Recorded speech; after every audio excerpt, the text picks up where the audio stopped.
अस्सलाम वालेकुम जी। News update में खुशामदीद। अब तक की जो सबसे बुरी खबर है वो आ चुकी है और ख़तरे की घंटी बजा दी है जनाब IMF ने इस तजर्बाकार हुकूमत के लिए। और अगर मैं ये बोलूँ कि इस हुकूमत के पास आप कह लें कि जी 3 हफ़्ते का टाइम है, और अगर बिल्कुल मैं इसको अगर लफ्ज़ ब लफ्ज़ बोलूँ जिस तरह से ख़बर सामने आई है तो वो है जनाब 15 से 20 दिन। जी हाँ, इस मौजूदा इम्पोर्टेड हुकूमत के पास 15 से 20 दिन बाकी रह गए हैं। वो इसलिए क्योंकि जनाब जो इसहाक डार साहब थे उनके जो मुज़ाकरात थे IMF के साथ वो अब किसी भी जो बात पर या किसी नतीजे पर नहीं पहुँचे। और अब IMF ने जनाब कह दिया है कि जी आप मज़ीद जो टैक्सेस हैं वो लगाएं तो उसकी सूरत में फिर आपको मज़ीद पैसे मिल सकेंगे। अब आप खुद अंदाज़ा करें कि इस वक्त आटे की अगर मैं बात करूं, ये एक बुनियादी चीज़ है, तो वो तकरीबन इस वक्त 125 या 130 रुपये फ़ी किलो बिक रहा है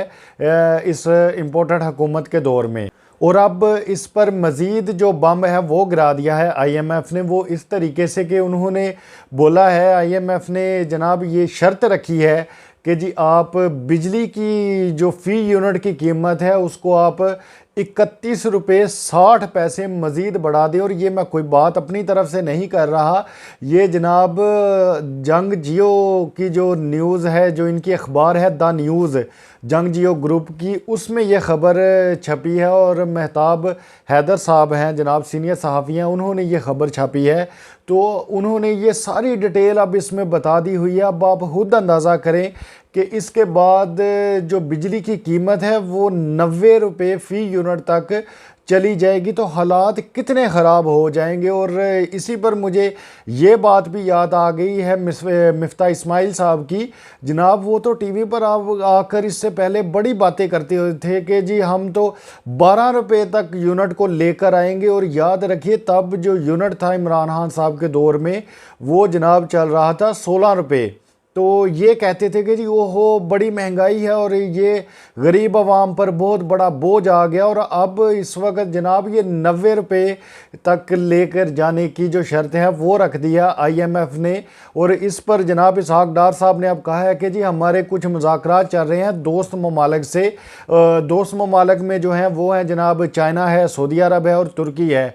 और उन्होंने भी इनको जो लाल झंडी है वो दिखा दी है, कहीं से भी कुछ नज़र नहीं आ रहा कि इनको कहीं से कोई फंड मिलेगा। तो अब अगर ये मज़ीद अब IMF की जो शर्त है वो मान लेते हैं तो इसके बाद अब आप खुद अंदाज़ा कर सकते हैं कि मुल्क में हालात जो हैं वो किस तरफ चले जाएंगे। अब अगर मैं मौजूदा वक्त की बात करूं तो जैसे ये इम्पोर्टेड हुकूमत आई थी तो इसने इस कदर जो FPA जो टैक्स था, जो फ्यूल प्राइस एडजस्टमेंट थी, वो इस कदर तभी बढ़ा दी थी और आवाम की जो चीखें थी वो निकल आई थी। और अब तो 90 रुपये, और अगर आप इसमें मज़ीद चलें, अगर ये 31 रुपये भी नहीं बढ़ाते और 15 से 20 रुपये भी बढ़ा देते हैं तो आप खुद अंदाज़ा करें कि जनाब बिजली की फ़ी यूनिट कम से कम जो है वो 60-70 रुपये हो जाएगी। तो फिर यहाँ पर अब जो गरीब आदमी है वो कहाँ जाएगा। तो ये अब सारी जो इनकी चालाकियाँ हैं, जो इन्होंने मसनूई तरीके से जो डॉलर को कंट्रोल किया हुआ है, वो सारे इनके जो हथगंडे हैं वो तो जनाब अब मिट्टी में मिलते हुए नज़र आ रहे हैं।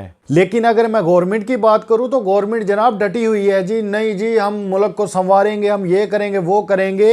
ये कख नहीं करेंगे, ये सिर्फ और सिर्फ अपना जो NRO 2 है उसको कंप्लीट कर रहे हैं नवाज शरीफ को वापस लाने के लिए। याद रखिएगा ये आप मेरी बात, जब तक नवाज शरीफ को यहाँ से ग्रीन सिग्नल नहीं मिलेगा ये इम्पोर्टेड हुकूमत कभी भी इलेक्शंस की तरफ नहीं जाएगी। और इसी तरीके से ये मज़ीद आवाम को और महंगाई की चक्की में पीसते जाएंगे। आपकी इस बारे में क्या राय है? आप अपनी राय से हमें ज़रूर आगाह कीजिएगा। आपसे मुलाकात होगी इंशाअल्लाह ताला अगली वीडियो में। तब तक के लिए अल्लाह हाफिज़।